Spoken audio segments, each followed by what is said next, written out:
کیا حال چال ہے آپ سب کا؟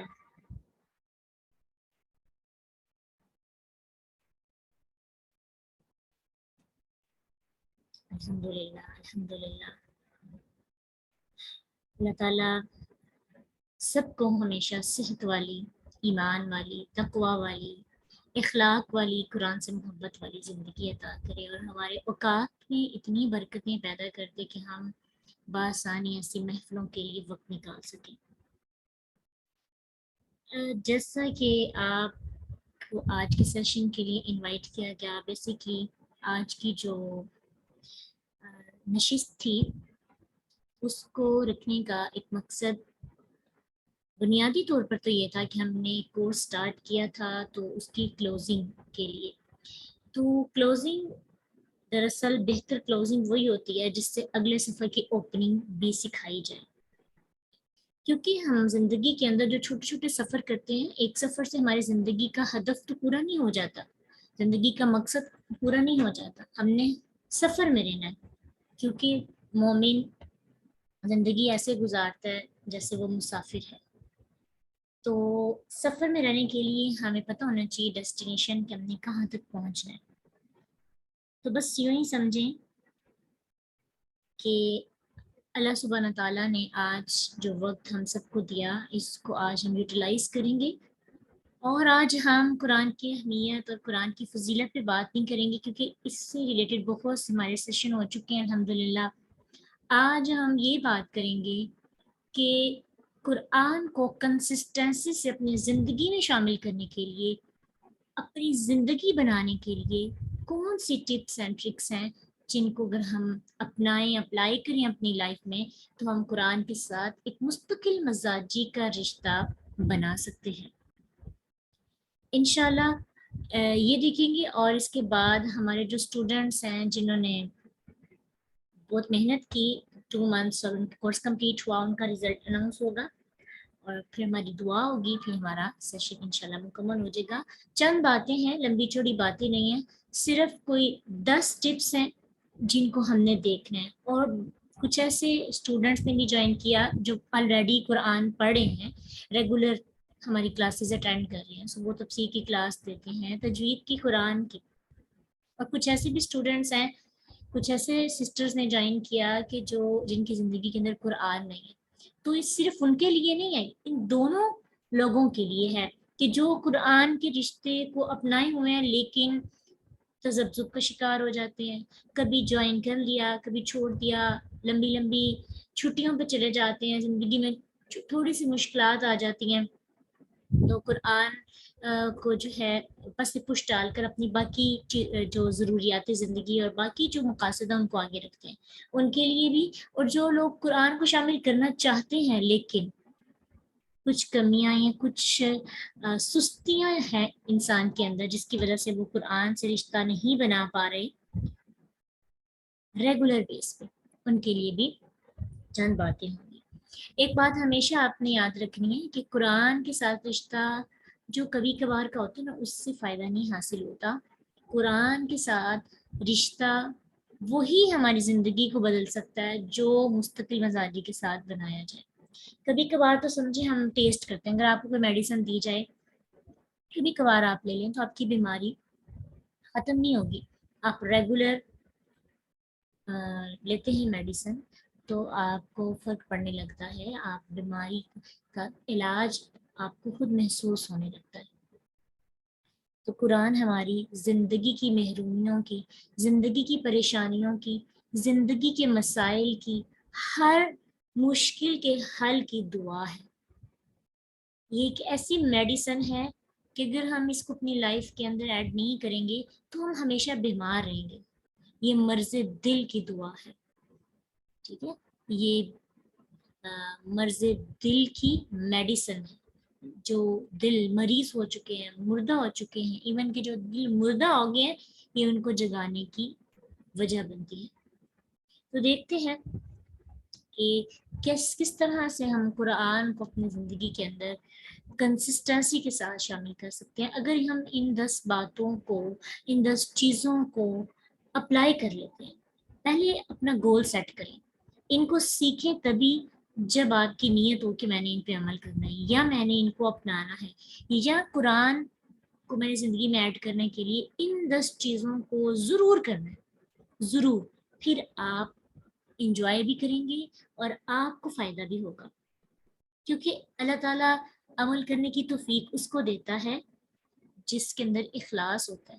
تو یہاں پہ وہی آئے ہیں جنہوں نے جو قرآن سے محبت کرنا چاہتے ہیں، کیونکہ ہمارا ٹاپک یہ تھا قرآن میری زندگی. تو جو قرآن کو اپنی زندگی بنانا چاہتے ہیں نا، اللہ تعالیٰ نے ان کو ہی بھیجا ہے. تو آپ سب یقیناً وہ لوگ ہیں جو واقعی قرآن کو اپنی زندگی بنانا چاہتے ہیں، قرآن کو اپنی زندگی میں مستقل مزاجی سے ایڈ کرنا چاہتے ہیں. تو اگر اخلاص ہے تو آپ نے فوکس ہو کے ان چیزوں کو سننا ہے، دیکھنا ہے، سمجھنا ہے. کام تو بعد میں بھی ہو جائیں گے، لیکن قرآن کی باتیں اور اس طرح کے جو ڈسکشنز ہوتی ہیں نا، تو اس کے لیے آپ کا فوکس ہونا بہت ضروری ہوتا ہے. ایک حدیث قرآن کے بارے میں دیکھتے ہیں کہ جو کہ کافی دفعہ آپ نے سنی بھی ہوگی. ایز اے ریمائنڈر اگین سمجھیں کہ اللہ سبحانہ تعالیٰ ہمیں بتانا چاہ رہے ہیں کہ تمہیں خوشخبری ہو، بے شک یہ قرآن، اس کا ایک کنارہ اللہ کے ہاتھ میں ہے، دوسرا کنارہ تمہارے ہاتھ میں ہے. کیا کرو؟ اس کو مضبوطی سے پکڑ لو. اگر تم اس کو نہیں پکڑو گے تو تم ہلاک ہو جاؤ گے، تباہ ہو جاؤ گے. ڈسٹرائے، تمہاری ساری بلڈنگز، تمہارے نظریات، تمہارے خواب سارے چکنا چور ہو جائیں گے. اگر پورے بھی ہوئے ہوں گے تو وہ کھوکھلے ہوں گے. اگر تم نے اس کو نہ تھاما تو تم کامیاب نہیں ہو سکتے، اور نہ ہی اس کے بعد تم کبھی بھی گمراہ ہوگے. یعنی اگر تھام لو گے تو ہلاک نہیں ہوگے، اگر چھوڑ دو گے تو تباہ ہو جاؤ گے. اس لیے اس کو مضبوطی سے تھامے رکھو، یہ تمہیں کبھی بھی گمراہ نہیں ہونے دے گی. تو ہر بندہ سیدھے راستے پہ چلنا چاہتا ہے، صراط مستقیم کی چاہت ہے ہر ایک میں، لیکن اس کے لیے ہمارے پاس ایک ہی روشنی ہے، وہ قرآن. اس کے علاوہ قرآن اور اللہ کے رسول سے ان کی بات کے علاوہ ہمارے پاس کچھ بھی ایسا نہیں ہے کہ جس کو ہم اپنی زندگی میں ایڈ کریں گے تو ہم کامیاب انسان بن سکتے ہیں. تو دیکھتے ہیں کہ 10 ٹپس ہم آج دیکھیں گے. بہت سی ٹپس ہو سکتی ہیں، یہ میرا اپنا ایک ایکسپیرینس ہے یا تجربہ ہے میرا، جو میں آپ کے ساتھ شیئر کرنا چاہتی ہوں. کیونکہ جب میں نے اپنا قرآن کا سفر شروع کیا تھا تو بڑی دفعہ اس کو شروع کیا، لیکن کنسسٹنسی آ ہی نہیں پاتی تھی. حفظ شروع کیا، اس میں بھی کچھ پارے حفظ کرنے کے بعد اس کو سٹاپ کر دیا وہاں سے. پھر تفسیر شروع کی، وہ بھی کنسسٹنسی سے تب آئی جب یہ چند باتیں تھیں جن پر عمل کیا اور جن کو مائنڈ میں رکھا، تو پھر کنسسٹنسی جو ہے آپ کے اندر آ جاتی ہے. اور کنسسٹنسی ہی آپ کو عالم بناتی ہے.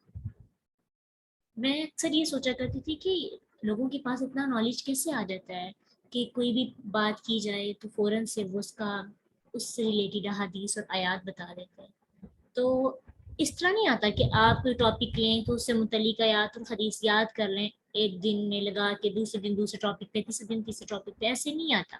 ایسے کیا ہوتا ہے کہ آپ یاد کرتے جاتے ہیں، پیچھے سے آپ کو وہ چیزیں بھولی جاتی ہیں. جب آپ حالت علم میں ہوتے ہیں تو آپ بار بار جب چیزوں کو دیکھتے ہیں، قرآن کو پڑھتے ہیں، قرآن کے ساتھ تعلق بن جاتا ہے، تو پھر آٹومیٹکلی اللہ تعالیٰ آپ کے اندر شعور اور فہم پیدا کر دیتے ہیں کہ آپ خود بخود قرآن کی زبان بولتے ہیں. یعنی جب آپ قرآن کے ہو جاتے ہیں، قرآن کی دوستی، قرآن کے رنگ میں رنگ جاتے ہیں، تو پھر رنگ نظر آتا ہے. رٹنے سے رنگ نظر نہیں آتا، قرآن کا ہونے سے رنگ نظر آتا ہے.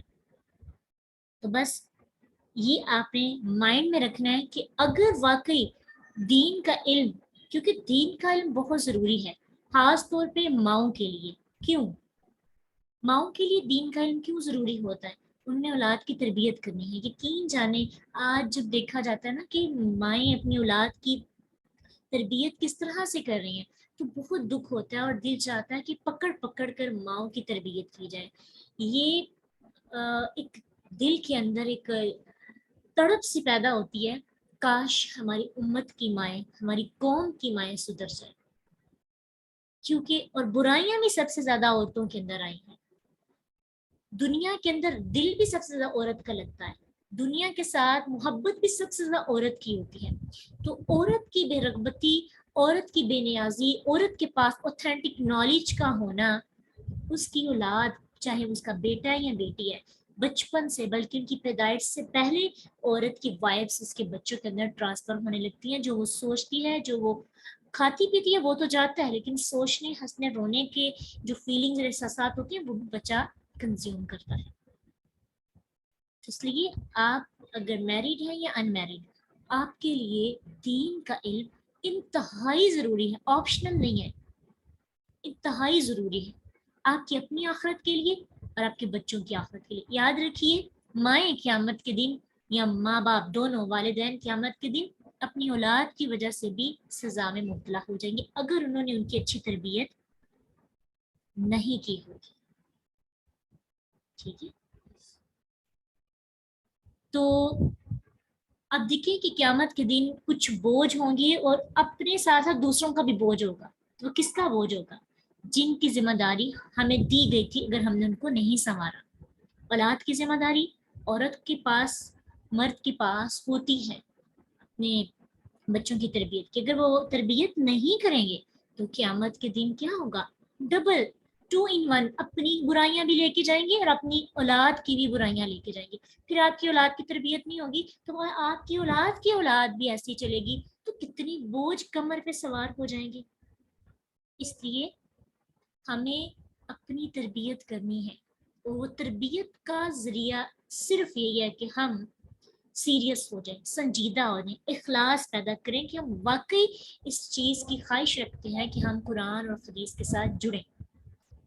ٹھیک ہے، یہ کوئی ڈگری نہیں ہے، یہ ہماری زندگی کا ضابطہ حیات ہے. اب یہ ہے کہ سب سے پہلے ہم دیکھتے ہیں کہ قرآن کو، جب قرآن کا سفر ہم شروع کرتے ہیں، شروع کرنے سے پہلے کون سی چیزیں ہم نے مائنڈ میں رکھنی ہوتی ہیں. یوں سمجھیں کہ آپ نے سوچا کہ جی ہمیں اویئرنیس ہو گئی ہے کہ ہم نے قرآن کو سیکھنا ہے، ہم نے قرآن کو سمجھنا ہے، اویئرنیس ہوگی. اب آپ نکلنے لگے ہیں، اور آپ کو سفر میں نکلنے سے پہلے چند باتیں اپنے ذہن میں رکھنی ہیں. کیونکہ اگر ہمیں پتہ ہی نہیں ہے کہ رستے میں مشکلات کیسے آنی ہیں، کیسے کیسے رکاوٹیں آئیں گی، تو ہم اچھا سفر نہیں کر سکتے، پھر ہمیں چھوڑ دیں گے، واپس آ جائیں گے گھر. اب دیکھیے کہ اگر آپ بارش ہو، رستے میں بہت زیادہ پانی کھڑا ہو، اگر کوئی بندہ پہلے اس پانی سے نہیں گزرا یا اس کو پتہ نہیں تھا کہ پانی اتنا زیادہ کھڑا ہو سکتا ہے، یہ پانی سے مجھے گزرنا پڑے گا، تو کیا ہوگا کہ وہ بندہ اس سے نہیں گزر پائے گا، واپس اپنے گھر آ جائے گا کہ جب پانی نکلے گا تو پھر میں نے آگے جانا ہے، اپنا وقت ضائع کرے. لیکن جس بندے کو پہلے پتہ ہے، اس نے ٹریننگ لی ہے، اسے علم ہے کہ یہ رکاوٹ آئے گی، تو پھر کیا ہوگا کہ اس کو آسانی ہو جائے. تو سب سے پہلی چیز یہ، ہم جب بھی ہمارے کوئی بھی کورس میں اسٹوڈنٹ آتے ہیں، خاص طور پہ تفسیر کی کلاس میں، تو ان اسٹوڈنٹس کو یہ بات سمجھائی جاتی ہے. وہ بات کیا ہے کہ اپنے مائنڈ میں رکھیں کہ جب آپ قرآن کا سفر شروع کرتے ہیں تو آپ کو سیکریفائس کرنا پڑے گا. کس کو؟ بہت سی ایسی چیزوں کو جو آپ کی زندگی کے اندر ایڈ ہوتی ہیں، وہ ایکسٹرا ہے یا کمپلسری ہے، نیسیسری ہے. آپ کو قرآن کو ایڈجسٹ کرنے کے لیے زندگی میں کچھ چیزوں کی قربانیاں دینی پڑیں گی. یوں سمجھیں کہ قرآن دل کی زمین پر تبھی لینڈ کرے گا جب خواہشات اور شہوات کو قربان گاہ میں ذبح کیا جائے گا. اگر آپ یہ سمجھیں کہ میں اپنی زندگی کی ہر خواہش بھی پوری کروں، میں اپنی شہوات بھی پوری کروں، جائز ناجائز، خاص طور پہ ناجائز شہوات، خواہش شہوات کی کو تو عبادت اور صدقہ سمجھ کر اللہ سبحانہ تعالیٰ نے حکم دیا کہ کم پورا کیا جائے. لیکن ایسی شہوات کہ جو انسان کو دنیا کے ساتھ جوڑے رکھتی ہیں اور دنیا سے کٹ آف نہیں ہونے دیتی اور کہیں کسی طرف دھیان ہی نہیں جاتا، تو پھر آپ قرآن کی کلاس جوائن کریں، قرآن آن سائٹ جوائن کریں، آن لائن جوائن کریں، قرآن کے لوگوں کے پاس بیٹھیں. قرآن اثر تبھی کرے گا، تبھی لینڈ ہوگا آپ کے دل پر، جب آپ کچھ، یہ نہیں کہ ساری کی ساری، جس دن سفر شروع کیا ایک خواہش چھوڑ دی. مثلا قرآن کی کلاس اس ٹائم پہ ہوتی ہے یہ قرآن آپ نے اس ٹائم پہ سیکھنا ہوتا ہے جب آپ کی نیند کی پرابلم ہوتی ہے. تو جو اپنی نیند کو قربان کر لے گا، جو اپنی نیند کو قربان کر لے گا وہ قرآن کو پا لے گا. اب کسی کو نیند کا مسئلہ نہیں ہے لیکن وہ ایکٹیو ہو کے ایک جگہ پہ بیٹھ کے اتنی دیر سن نہیں پاتا. اب جو بندہ ایکٹیو ہو کر اپنی اپنی سستی کو، اپنی کاہلی کی قربانی دے گا، وہ اپنی دل کی زمین پر قرآن کو لینڈ کروا لے گا. تو بہت سی خواہشات ہیں. آپ کی نیند کو قربان آپ کو کرنا پڑے گا، آپ کے پاس وقت کی کمی ہے، آپ کو ایڈجسٹ کرنا پڑے گا، آپ کو اپنے حالات کو بہتر بنانا ہوگا. اب یہ بھی ہوگا کہ زندگی کے اندر پہلے لوگ مسائل نہیں، آپ کی زندگی کے اندر مسئلہ نہیں بنتے تھے، رکاوٹیں آنے لگیں گی. آپ کے پیرنٹس آپ کو پہ غصہ کریں گے، اچھا اب تم حاجی بننا شروع ہو گئی ہو، حاجن بننے کی کوشش کر رہی ہو، اب یہ ہے کہ تم 900 چوہے کھا کر بلی حج کو چلی. اس طرح کے فضول محاورے بولے جاتے ہیں کہ پہلے تو تم بڑے گناہ کرتی تھی، اب اچانک کہ تمہیں قرآن کا نشہ چڑھ گیا. یعنی ہم مسلمان گرانوں میں رہتے ہوئے بھی قرآن کو اپنی مرضی کے مطابق پڑھ بھی نہیں پاتے. یہ اس لیے اتنے اعتماد کے ساتھ بات کی جا رہی ہے کہ ہمارے بہت سے اسٹوڈنٹ جنہوں نے ہمیں جوائن کیا، ریسنٹلی ہماری ایک اسٹوڈنٹ ہے کہ وہ قرآن پڑھنے کی وجہ سے اپنے گھر میں سمجھے کہ مظلوم ہے، اس پر بھی ظلم کیا جا رہا ہے. آپ ان کے لیے دعا بھی کریں کہ اللہ تعالیٰ ان کے قرآن کے راستے کو آسان کر دے. وہ جو خواہشات اور اپنی جذبات کو قربان کر کے قرآن کے لیے چوری چھپ کے قرآن پڑھنے کی کوشش کر رہے ہیں، اللہ تعالیٰ ان کی اس قربانی کو قبول کرے. اب دیکھیں کہ ہم میں سے بہت سے ایسے لوگ ہیں کہ جن کے گھر میں یہ ایشو نہیں ہوتا لیکن وہ لوگ قرآن بھی تو نہیں پڑھ رہے. تو جو جتنا قربان کرتا ہے اپنے آپ کو، اپنے نفس کو، اپنی خواہشات کو، قرآن اس کے دل میں اتنا بستا جاتا ہے. آپ قرآن ایک ایسی چیز ہے کہ جس سے دور کیا جائے نا تو اس کے اندر ایسی ریز ہے کہ یہ اور قریب کرتا ہے. یعنی اس کی محرومی آپ کو اس کے ساتھ اور جوڑ دیتی ہے. تو ایک بات اپنے مائنڈ میں رکھیں کہ جب آپ نے قرآن کا سفر شروع کرنا ہے تو آپ کی زندگی میں مشکلات آئیں گی، آپ کو آزمایا جائے گا، آپ کو تکلیفیں دی جائے گی، قرآن کی راہ میں بہت سی رکاوٹیں آئیں گی. آپ نے قربانیاں دینی ہیں اور قرآن کو نہیں چھوڑنا. ٹھیک ہے، قرآن کو نہیں چھوڑنا، سیکریفائس کرنا ہے، اپنے نفس کو مار دینا ہے، اپنے برداشت پیدا کر لینے ہیں، اپنے آپ کے اندر ہمت پیدا کرنی ہے کہ آپ لوگوں کی باتیں سن سکیں. دوسری چیز ہے پیشنس، صبر. اگر قرآن کو آپ نے تھاما ہے تو آپ کو صبر بھی کرنا پڑے گا.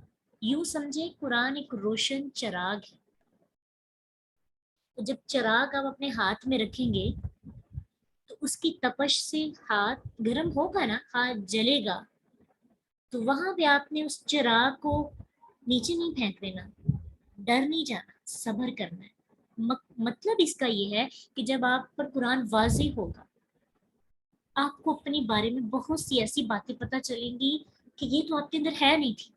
آپ کہیں کہ میں کیسے اتنا کچھ اپناؤں، یہ بھی میرے اندر نہیں، یہ بھی نہیں ہے، یہ بھی چیزیں نہیں ہیں. نہیں، میں نے نہیں پڑھنا قرآن کو، میں قرآن کو پڑھوں گی تو مجھے تو عمل بھی کرنا پڑے گا. آپ کو چیزیں نظر آنے لگیں گی، آپ کو اپنا آپ نظر آنے لگے گا. جب آپ کو اپنا آپ نظر آنے لگے گا تو آپ کو اپنے آپ سے کراہت محسوس ہونے لگے گی، دم گھٹنے لگے گا، اور پھر لوگ بھی آپ کے لیے پرابلم بنیں گے. تو اس وقت آپ نے کیا کرنا ہے؟ صبر، بہت زیادہ اپنے اندر صبر پیدا کرنا ہے. ٹھیک ہے، کنسسٹنسی تبھی آتی ہے جب آپ کے اندر صبر ہوتا ہے. اور صبر کس چیز کا نام ہوتا ہے؟ کہ آپ بالکل خاموش ہو جائیں، کوئی شکوہ آپ کی زبان پہ نہ ہو کہ اچھا میرے ساتھ ہی ایسا ہو رہا ہے، مجھے ہی پیسا جا رہا ہے، میری اس سے پہلے زندگی کتنی اچھی تھی. یہ چند دن کی بات ہوتی ہے. یہ جو لوگوں کی طرف سے آپ کو پرابلمس آتی ہیں، آپ کی اپنی ذات کی پرابلم آتی ہے نا، چند دن کی بات ہے. آپ کو قرآن کے ساتھ صبر کرنا ہے، اپنی نیکیوں پہ صبر کرنا ہے. قرآن کی وجہ سے آپ نے کچھ گناہ بھی چھوڑے ہوں گے، ان گناہوں کو چھوڑنے پہ صبر کرنا ہے. قرآن کی وجہ سے آپ نے کچھ اپنی خواہشات کو قربان کیا ہوگا تو وہ 2-3 دن تو نہیں قربان کرنی نا، صبر کرنا ہے. کتنا بھی آپ کا دل کر رہا ہے کہ نہیں قرآن کی کلاس ہے، چلو کوئی بات نہیں سو لیتے، نہیں اپنی خواہشات کو قربان کریں، اور طبیعت بہت خراب بھی ہے نا تو صبر کریں. سوچیں کہ ایوب علیہ السلام کی بیماری تو میرے مقابلے میں بہت زیادہ ہے، میں تو کچھ بھی بیمار نہیں. اچھا اکثر اسٹوڈنٹ ایسے کرتے ہیں کہ ہلکا سا بخار ہوتا ہے تو وہ کیا کرتے ہیں، کلاس چھوڑ دیتے ہیں. یہ خاص طور پہ ان لوگوں کے لیے بھی ہے جو پہلے ہی قرآن کو جوائن کیے ہوئے ہیں، ان کے لیے بھی خاص طور پہ یہ چند باتیں ہیں کہ آپ جب قرآن کے اندر ریگولر نہیں ہوتے تو قرآن آپ کے ساتھ بیسٹ فرینڈ آپ کو نہیں بناتا، آپ اس کے بھی نارمل سے دوست ہوتے ہیں. جب آپ کا دل کیا آپ نے تھام لیا، جب آپ کا پرابلمز آئی آپ نے چھوڑ دیا. آپ یونیورسٹی میں تو جانا نہیں چھوڑتے، اگر غور کریں تو وہ ایکٹیویٹیز تو آپ کی ویسی کی ویسی رہتی ہیں، کھانا پینا آپ نہیں چھوڑتے. تو آپ کو قرآن آپ نے پکڑ کر بیٹھنا ہے، اس کو پڑھنے کی کوشش کرنی ہے. اب تو آن لائن سسٹم میں تو آپ کو نکلنا بھی نہیں پڑتا، بس اپنے اندر قربانی دینے کی اور صبر کرنے کی صلاحیت کو اجاگر کرنا ہے. ٹھیک ہے.